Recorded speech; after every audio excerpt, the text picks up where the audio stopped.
Ceci est un livre audio autogénéré par Google. Collection là-bas. Dirigé par Jérôme Martin. Déjà paru. Suzanne Lallemand, Routard en Asie 2010. Omer Lufti, d'Istanbul à Capton. Pérégrination d'un Turc en Afrique du Sud, 1862 à 1866, 2010. Jean-Marc Huguet, Voyager l'Arctique, préface de Jean Mallory 2010. Maria Lancerotto, Voyageur français en AEF, 1919 à 1939, 2009. Jaël Grave, L'imaginaire du désert au XXe siècle, 2009. Annie Blondellosel, La compagnie maritime Alan de l'Écosse au Canada au XIXe siècle, 2009. Marcel Gélogel, Sur le vif, 2008. Bruno Lecouirre, Parcourir la Terre, 2007. Éric Deschamps, La cuisine des révoltés du Bounty, 2007. Jamejn Van Spanbroek, Le voyage d'un gentilhomme d'ambassade d'Utrecht à Constantinople. Texte présenté et annoté par Sévigne, 2007. Louis Gigou, Syracuse, 2007. Aline Durel, L'imaginaire des épices, 2006. Henri Bourdereau, Des hommes, des porcs, des femmes, 2006. Gérard Perrier, Le pays des Milots, 2006. Fabien Lacoudre, Une saison en Bolivie, 2006. Arnaud Nouy, Beijing Baby, 2005. À Françoise. Au général Pigeot, In Memoriam. À Anne et à François. Préface.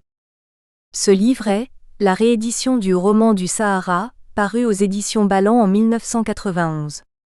Il porte cette fois le titre beaucoup plus évocateur de Nomade fils des nuages, et le sous-titre plus précis, Aventure chez les Regibal Eguasem du Sahara occidental, c'est-à-dire de la région de Tindouf et des territoires qui bordent la Mauritanie, le Rio de Oro et l'ancien Sahara espagnol. C'est un roman autobiographique, Vogel s'identifiant à Logel, qui évoque une période charnière de la vie de l'Algérie et du Maroc, puisqu'il a été écrit au lendemain de l'indépendance du Maroc et à la veille de celle de l'Algérie. C'est l'histoire de la fin d'un désert où se noue la tragédie de l'honneur tribal confronté aux normes impératives de l'Occident. Un drame symbolisé par le refus d'un vieux chef charismatique de porter le burnou rouge, manteau honorifique offert par la France au chef des tribus, insaisissable fils des nuages.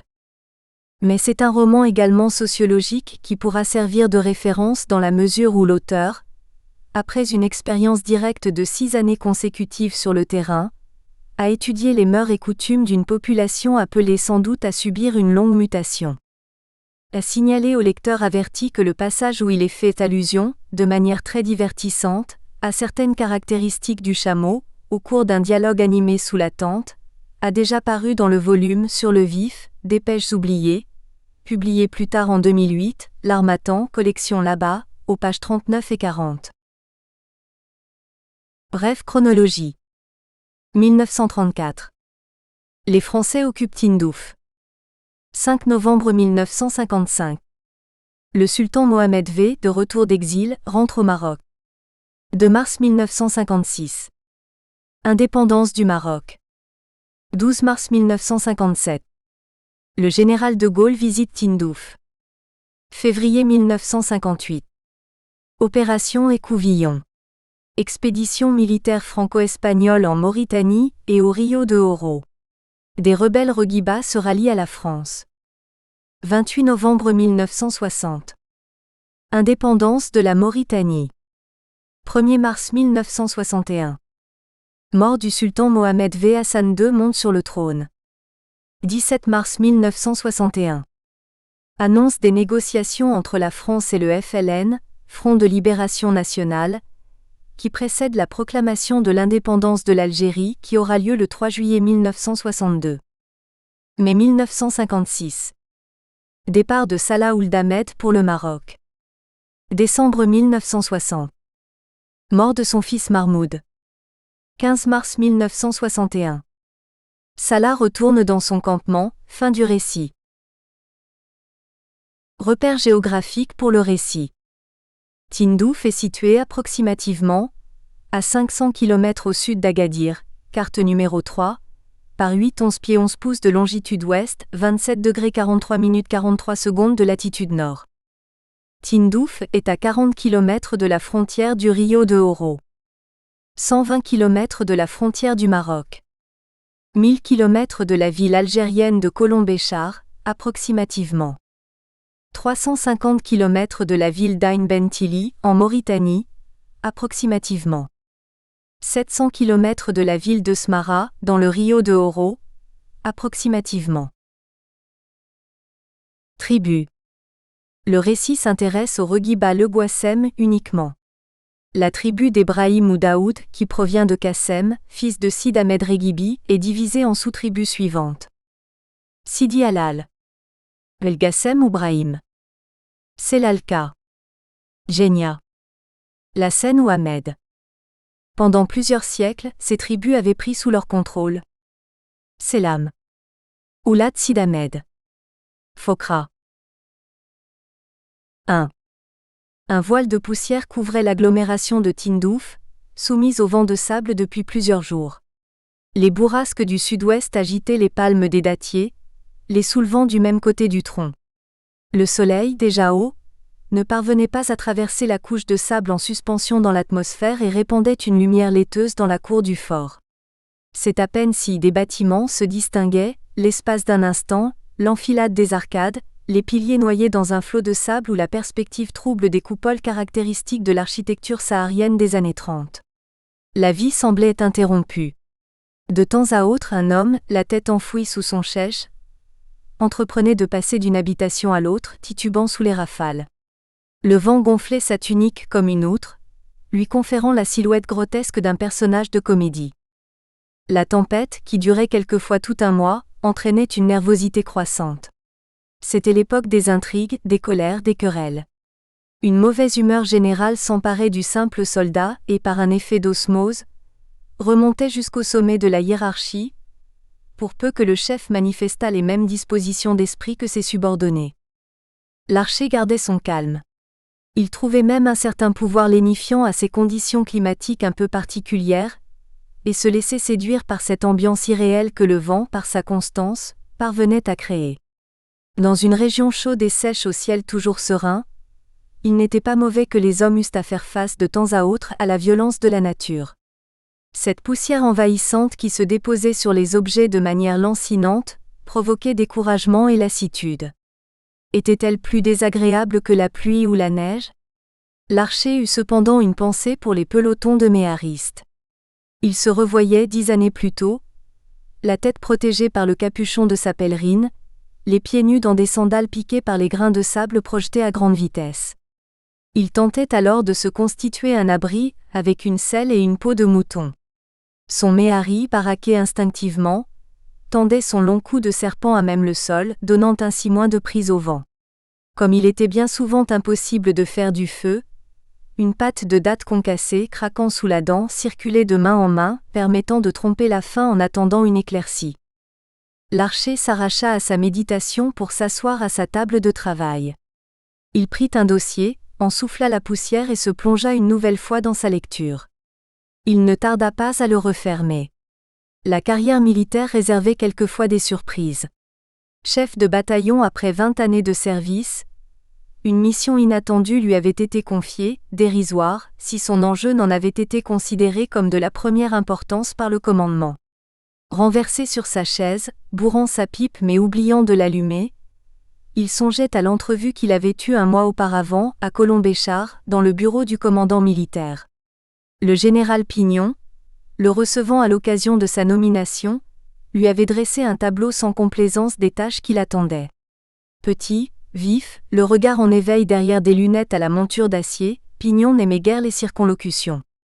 Son langage était précis, et le son métallique de sa voix contribuait à renforcer la clarté de son exposé.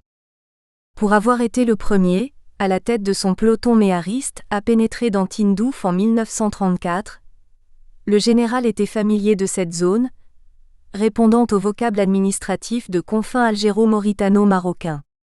La situation qui y régnait le préoccupait. À un moment où le Maroc, dans l'attente de son indépendance, entrait en effervescence, où des troubles agitaient l'Algérie, le pire était à craindre dans une région à la géographie tourmentée, aux frontières incertaines, à la population mouvante. Or il ne s'y passait rien. La paix régnait sur un territoire grand comme la moitié de la France.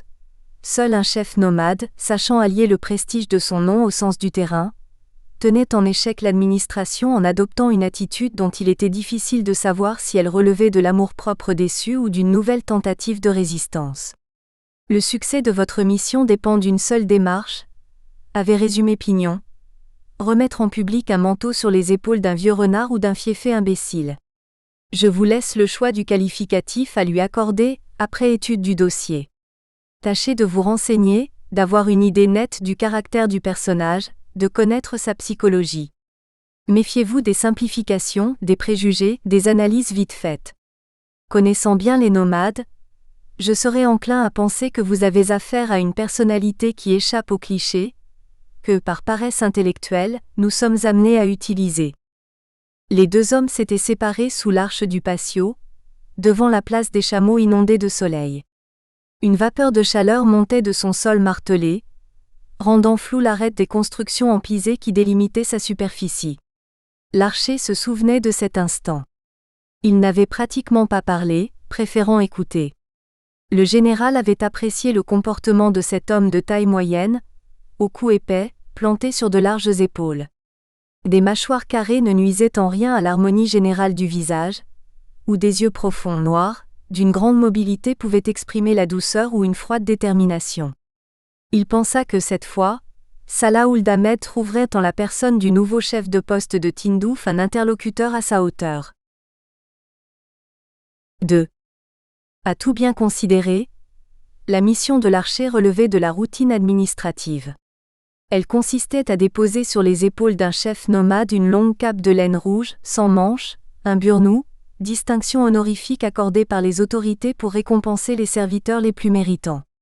Il s'agissait en quelque sorte d'une cérémonie à caractère féodal, d'une investiture de suzerain à vassal, devant les notables rassemblés pour la circonstance. En général, l'administration y trouvait son compte en disposant d'un interlocuteur qualifié. Le chef de tribu était satisfait. Cette cérémonie était pour lui un moyen supplémentaire de renforcer son prestige sur des nomades rebelles, dont la désobéissance apparaissait comme une vertu cardinale. Pour la première fois cependant, après 20 années d'occupation de ce territoire par la France, la coutume était rompue. Salah Ould Ahmed, chef de la plus importante fraction des Reguibas, refusait d'endosser le burnou rouge. La lecture du dossier était décevante. Des renseignements y étaient consignés par de jeunes informateurs, qui par jeu ou par intérêt, mais toujours avec un sens aigu de l'opportunisme, apportaient leur contribution à l'entreprise de dénigrement d'un homme. Salah Ould Ahmed était peint sous les traits d'un chef sur le déclin auquel l'intransigeance tenait lieu de morale, la vanité d'orgueil et la fourberie d'intelligence. Il était décrit comme un personnage peu sympathique, gardien des traditions d'un autre âge, réfractaire à toute évolution sociale. L'archer considérait avec circonspection ces informations peu nuancées. À la réflexion, la tactique du vieux chef était d'une grande efficacité. Salah évitait toute manifestation de révolte dans ses propos ou dans ses démarches, mais il ne répondait pas aux convocations des autorités, dont il refusait les honneurs. En se marginalisant, il isolait l'administration qu'il faisait mine d'ignorer. Il convenait de mettre au plus vite un terme à cette situation, qui perdurait déjà depuis 5 ans. La traiter par l'indifférence conduirait à mettre en doute la crédibilité de la France. Restaurer le dialogue était d'autant plus urgent que Salah jouissait d'un pouvoir charismatique sur l'ensemble de la Confédération. Il ne serait venu à l'idée de personne en effet, de contester la noblesse de ses origines. Descendant en ligne directe du fondateur de la Confédération des Reguibas, Sahel à l'ouest, le Gouassem à l'est, il était le dépositaire spirituel du grand Ahmed Régibi, saint homme du XVIIIe siècle, parvenu par son courage et sa clairvoyance à réunir les tribus nomades en leur taillant un empire. La tradition orale lui attribuait un territoire limité au nord, par le cours de l'Oued Draa, frontière naturelle avec le Maroc montagneux, à l'est, par une ligne partant de cette rivière à l'oasis de Tabel Bala, point extrême de sédentarisation des Berbères négrifiés. La falaise du Hank, barrière géographique, marquait la frontière sud de ce quadrilatère qui finissait à l'ouest par la 7e vague de l'océan. Sid Ahmed Regibi avait pensé à sa manière aux eaux territoriales, avec l'espoir que dans l'espace de ces 7 vagues qui correspondaient à la barre inhospitalière, désertée par les requins et favorable aux embuscades maritimes, les épaves deviendraient propriété des riverains. À la manière de Youssouf ibn Tachfin, fondateur des Almoravides, parti d'un couvent fortifié du Sénégal pour s'arrêter à Séville, Ahmed Regibi avait montré un certain génie politique. Il avait jeté les bases d'un État nomade entre 2 entités sédentaires. Cette histoire édifiante faisait mieux comprendre le comportement de Salah Ould Ahmed. Pouvait-on reprocher à un homme qui se considérait comme le chef spirituel de tous les Regibas d'agir avec dignité quand l'administration tentait de le plier à une coutume dérisoire ? Peut-être était-il possible de contourner l'obstacle, en lui demandant de se cantonner dans son rôle religieux et de désigner l'un de ses lieutenants pour commander la tribu. Le subterfuge n'aurait trompé personne, mais la cérémonie aurait pu se dérouler. Les experts étaient catégoriques sur ce point. Ils faisaient remarquer qu'en islam pouvoir spirituel et temporel étaient confondus. Il n'était donc pas question pour Salah d'abandonner une partie de ses prérogatives sous peine de commettre une hérésie doctrinale. L'archer ne parvenait pas à trouver une solution satisfaisante. Il savait que les autres tribus observaient ce duel sournois entre une administration toute-puissante et leur guide. Certes, la patience est la clé de la miséricorde, disait le proverbe, mais la situation ne pouvait s'éterniser sans entraîner de fâcheuses conséquences. Il importait donc de rétablir la communication entre Salah et le pouvoir. Mais comment ? Envoyer un peloton méhariste ? L'occasion serait bonne pour l'officier responsable d'avoir un entretien avec le vieux chef. Mais quelle réaction attendre de Salah devant l'arrivée de 80 hommes en armes ? N'en tirerait-il pas le prétexte à offrir une réception chaleureuse et orgueilleuse, dont les nomades connaissent le secret quand leur vanité est en jeu ? Ne serait-il pas amené à sacrifier plusieurs chameaux, pour le plus grand bonheur des hommes privés de viande depuis des mois ? Rien ne pouvait empêcher Salah, à la fin du repas, dans l'euphorie générale, de tenir des propos acides ou subversifs devant la troupe, troublant ainsi les esprits. Autre hypothèse, Salah refusait de recevoir l'officier français tout en se montrant hospitalier à l'égard de ses hommes. Ce serait alors un affront difficile à supporter. Dans l'ignorance de la psychologie du personnage, mieux valait encore s'abstenir. En revanche, pourquoi ne pas désigner une patrouille de quelques méharistes, qui au cours d'une enquête de recensement par exemple, atteindrait par un hasard bien étudié le campement du vieux chef ? Le commandement de cette patrouille ne pourrait être assuré que par le lieutenant-interprète Vogel. Ce jeune officier avait l'avantage de comprendre et de parler le dialecte local, le hassaniya. Mais son inexpérience ne plaidait pas en sa faveur. Salah Ould Ahmed ne le traiterait pas avec considération. Mieux valait épargner à cet agent une opération humiliante et ne pas prendre le risque de discréditer aux yeux de la population un officier qui serait amené à rendre des services grâce à sa connaissance de la langue et du terrain. L'archer, après longue réflexion, imagina une autre approche du problème. Il était bon d'aller vers les nomades, mais il n'était pas inutile non plus de les faire venir une fois par an au chef-lieu de leur administration. Il décida de redonner vie à la foire du printemps, sorte de comice agricole appelée localement choufane. Son prédécesseur avait laissé tomber en désuétude ce genre de manifestation. Or ce grand rassemblement s'imposait à plus d'un titre. À un moment où la présence française, tant en Algérie qu'au Maroc, était contestée, il n'était pas mauvais de marquer sa puissance et sa sérénité quant à l'avenir du territoire. Par ailleurs, ce rassemblement fournirait l'occasion, à défaut de voir Salah Ould Ahmed, de faire connaissance avec les gens de sa tribu. En chef avisé, il y avait fort à parier que Salah enverrait un de ses lieutenants pour étudier les transformations intervenues à la suite du changement d'équipe administrative. 3. La progression des pelotons dans l'oasis se devinait au déplacement des you, poussés à partir des terrasses des maisons. Par ce cri caractéristique, obtenu par la projection de la langue sur la voûte du palais à un rythme rapide, les femmes saluaient, comme c'est la coutume, les époux, frères ou amis rentrant au foyer après 6 mois d'absence. Suivant un itinéraire établi par l'usage, les méharistes sortaient de la Palmeraie pour aborder les premières maisons du quartier Est, qu'ils contournaient par le sud. D'abord incertains, les ululements de joie se rapprochaient pour se terminer en apothéose, à la hauteur de la demeure seigneuriale du Caïd. À partir de ce moment-là, il était clair que les trois éléments montés allaient déboucher, d'une minute à l'autre, sur le terre-plein, situé entre le fort administratif et le village, propice au défilé. Seul devant le front des troupes, l'archer, coiffé du képi bleu et portant comme tous ses officiers, une saharienne blanche et un large pantalon bouffant de tissu noir, exécuta le demi-tour réglementaire et donna l'ordre au capitaine commandant le détachement à pied de faire présenter les armes. Le bruit du glissement du fusil de l'épaule à la hauteur de la hanche, le coup sec de la main gauche sur le bois du canon était une indication sur la qualité de l'exercice. À la satisfaction générale, le mouvement avait été effectué avec une parfaite synchronisation. Le silence qui suivit dans les rangs contribua à souligner l'immobilité d'hommes transformés, pour quelques minutes, en statues.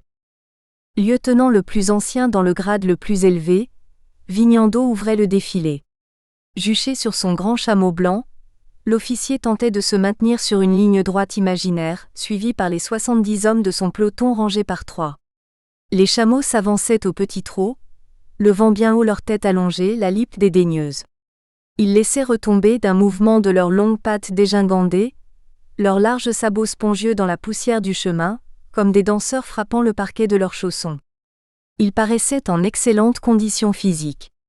Tous castrés, recrutés après une sévère sélection, de plus de 2 mètres au garrot, le poil luisant, les méharis déambulaient avec cet air de triomphe et de fin détachement qui sied aux montures de course ignorantes des servitudes de l'attelage.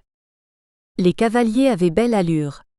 En tunique blanche et chéchia rouge pour les Arabes de l'Est, en robe bleue et chèche noire pour les Maures, tous portaient croisés sur la poitrine leur cartouchière en cuir rouge d'où dépassait le cuivre des balles. Tenant de la main gauche l'unique cordelette servant de guide, placée dans un anneau inséré dans une narine de l'animal, ils maintenaient de la main droite le fusil posé sur le rebord de la selle, dont ils épousaient les mouvements en essayant de garder la tête immobile. Arrivé à la hauteur du commandant, Vignando fit faire une tête droite à ses hommes et salua, le bras droit replié à la hauteur du képi, les doigts exagérément écartés, geste qu'affectionnent les officiers de cavalerie. Son peloton fut suivi de celui de la Renaudie, frêle silhouette sur un chameau particulièrement grand qu'il maîtrisait avec élégance. Fermant la marche, ce fut au tour de Blizzard, géant roux, dont les jambes et les bras démesurés soulignaient l'incohérence du trop peu classique de son dromadaire. L'archer réprima un sourire.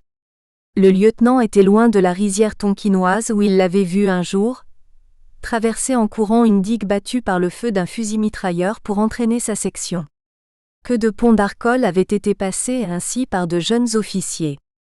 Il eut l'espace d'un instant, une pensée émue pour ceux qui tombaient sur ces mêmes digues en ce moment pour une guerre à l'issue douteuse.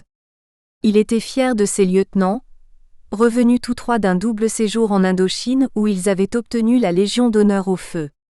Sans doute ce soir au cercle des officiers, allait-on évoquer cette guerre qui n'en finissait pas. Une fois le champ de manœuvre dépassé, les pelotons disparurent, absorbés par la Palmeraie en contrebas. La troupe rompit les rangs. La journée avait bien commencé.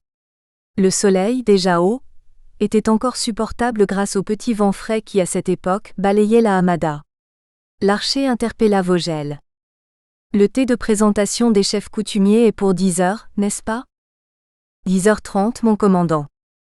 Alors ? Tout semble bien se passer.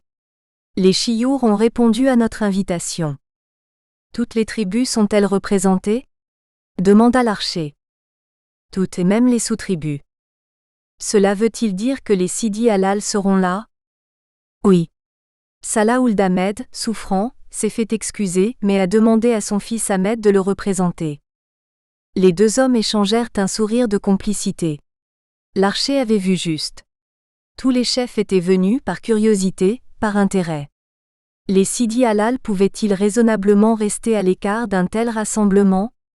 Salah, c'était prévisible, avait envoyé son fils poursuivant ainsi un double objectif.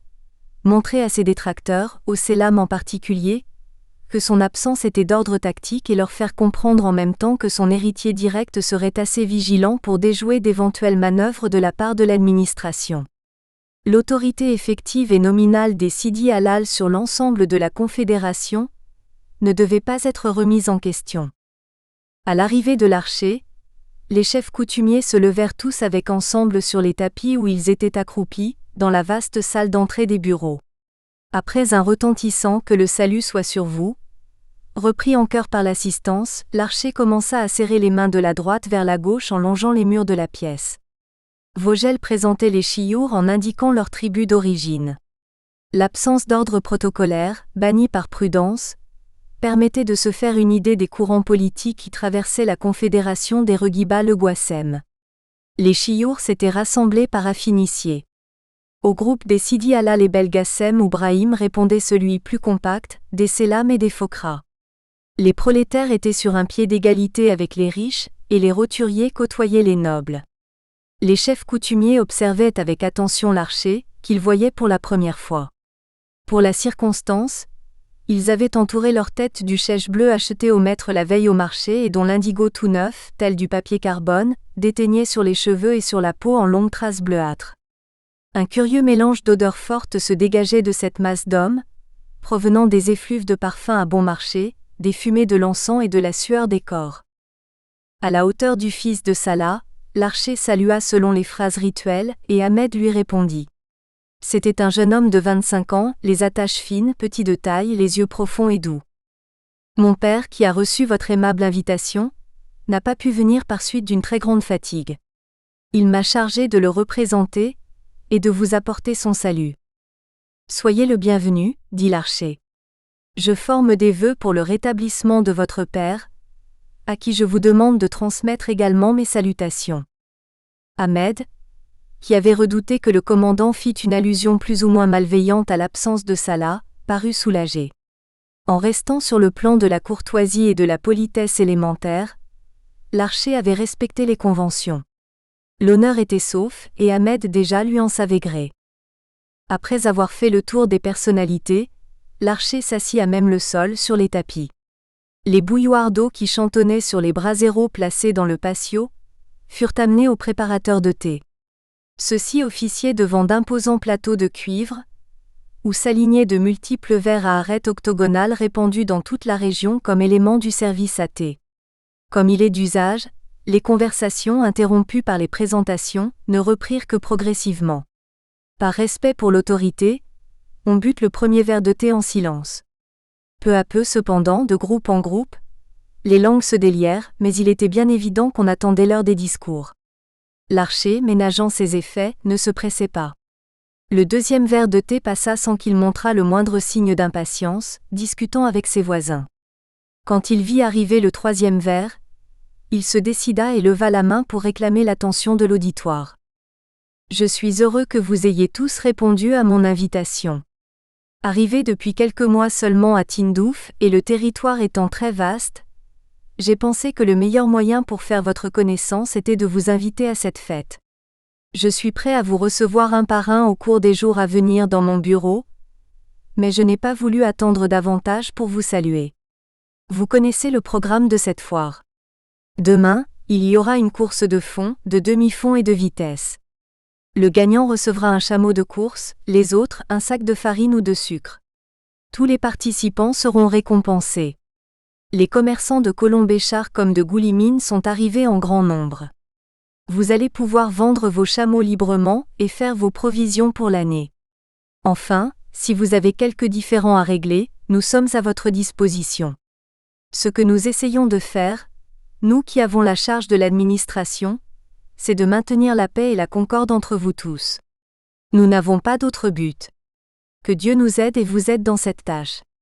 Qu'il apporte de la pluie avec abondance pour vos pâturages, que la vente de vos chameaux se réalise sans histoire, qu'il répande sur vous le salut, la paix et sa miséricorde. Un murmure d'approbation courut parmi l'assistance, agréablement surprise par la simplicité du discours. Pour la première fois, un chef de poste utilisait un langage dépourvu des mises en garde habituelles récitées sur un ton paternaliste. La démarche était nouvelle et ne pouvait échapper à des hommes sensibles à la magie du verbe. Guy Toulbois prit alors la parole au nom des Selam. Non pas qu'il fût le plus gradé dans la hiérarchie, mais parce que Hamoudi Ould Dimdoun, le vrai chef des Selam, lui avait demandé d'intervenir. En l'absence de Salah Ould Ahmed, dont il entendait vouloir être l'égal, Hamoudi ne devait pas s'exprimer. Avec sa tête de Christ au profil accusé, sa barbe entière qui se mêlait à la touffe abondante de ses cheveux, Guy passait pour un tribun à l'aise dans ce genre d'exercice. D'une voix tonitruante, il commença. « Que Dieu bénisse vos parents et les parents de vos parents, mon commandant, et qu'il fasse que le paradis soit le lieu final de leur rendez-vous. Nous vous remercions pour les paroles de paix que vous venez de prononcer. Elles sont bonnes. Elles vont droit à notre cœur. L'idée d'organiser un tel rassemblement est judicieuse et généreuse. Elle joint l'utile à l'agréable. Elle permet de faire la connaissance de nos chefs, que Dieu les aide dans leurs tâches, car comme dit le proverbe, la connaissance des hommes est un trésor. Certes nous savons, nous Selam, que nous pouvons compter sur vous. Vous aidez le pauvre quand il est en difficulté, le plaignant à la recherche de son droit. Vous êtes la justice et notre recours en cas de besoin. Vous maintenez la paix et la sécurité. Mais sachez que les Selam vous sont dévoués, qu'ils sont vos sujets fidèles. Ils ont toujours payé leurs impôts, ont toujours réservé à vos représentants la plus grande hospitalité, ont toujours répondu à vos convocations. Les Selam ne se font pas les colporteurs de rumeurs ni de faux bruits. Ils marchent droit, animés du seul désir de paix et de concorde avec leurs voisins et les autres tribus. Que le salut de Dieu soit sur vous et sur cette assemblée qui m'écoute. Après une telle profession de foi envers l'administration, il était difficile au camp adverse de ne pas répondre. Hassan Ould Bouali, le jeune chef des Belgassem ou Brahim, fit comprendre par un regard au fils de Salah, que plus expérimenté dans ce domaine, il entendait répondre. À l'inverse de Guy, personnalité brouillonne et volubile, Hassan apparaissait comme un intellectuel élégant, la barbe bien taillée, le chèche constamment dressé sur la tête.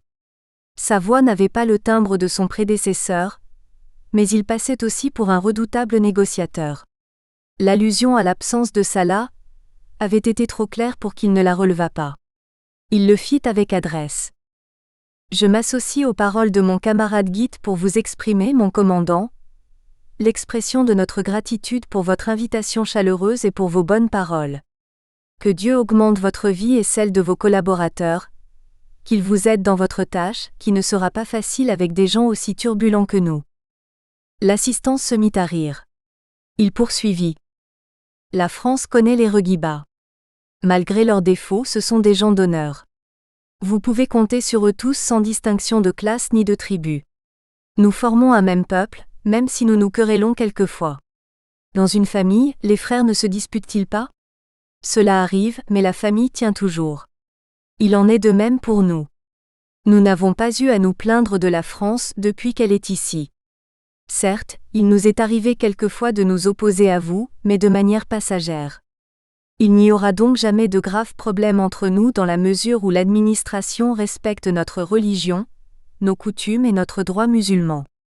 Si avec vos collaborateurs, vous persévérez dans la même voie, je puis vous assurer du plein concours non seulement des Belgassem ou Brahim mais de tous les Leguassem, que je connais parce que ce sont mes frères.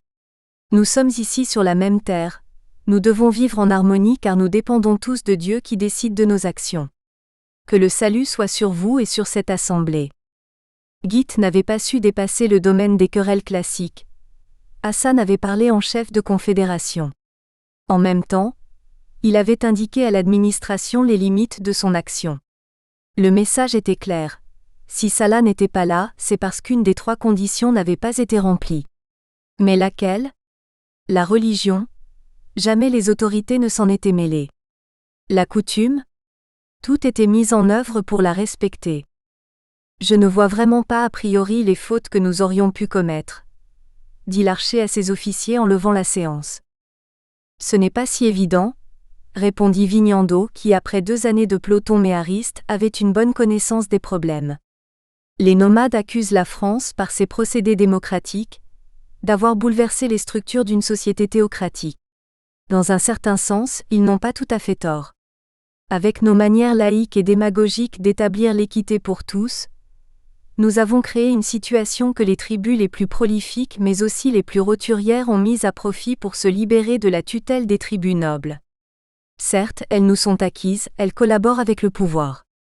Mais les autres nourrissent un dangereux sentiment de frustration, et pourquoi ne pas le dire? D'injustice. C'est là le nœud du problème. 4.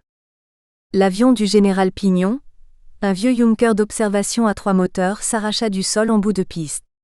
Ses ailes démesurées par rapport à l'étroitesse de la carlingue lui donnaient l'allure d'un grand oiseau, gauche et maladroit. Ce départ marquait la fin des cérémonies officielles du Choufan. Celles-ci avaient duré 3 jours pleins, au cours desquels le général avait assisté au défilé des méharistes, aux courses de chameaux, aux méchouis d'honneur, où plus de 20 moutons avaient été rôtis simultanément. Enfin, clou des festivités, il avait présidé une danse du sud marocain, la guédra. Selma, originaire de Goulimine, dansait, entraînée par un seul tambourin frappé avec de fines baguettes de bois d'olivier et stimulée par la claque de 4 goumiers tapant des mains en rythme au-dessus de sa tête et psalmodiant une mélopée gutturale. Selma, agenouillée, ondulait en mouvement harmonieux du buste, balançant les longues nattes de sa chevelure riche en coquillages, boules d'ambre et coussinets d'épices. Elle mimait toujours à genoux avec ses doigts, ses bras, sa taille, une danse amoureuse devant un miroir imaginaire. L'effet était saisissant. 2 projecteurs, tournant la nuit, éclairaient la danseuse et son groupe d'accompagnateurs sur fond de tapis multicolores, accrochés, pour la circonstance, au mur du terrain de tennis. Ces manifestations... Nous espérons que vous avez apprécié cet aperçu. Pour continuer à écouter ce livre audio sur Google Play Livres, utilisez le lien dans la description de la vidéo.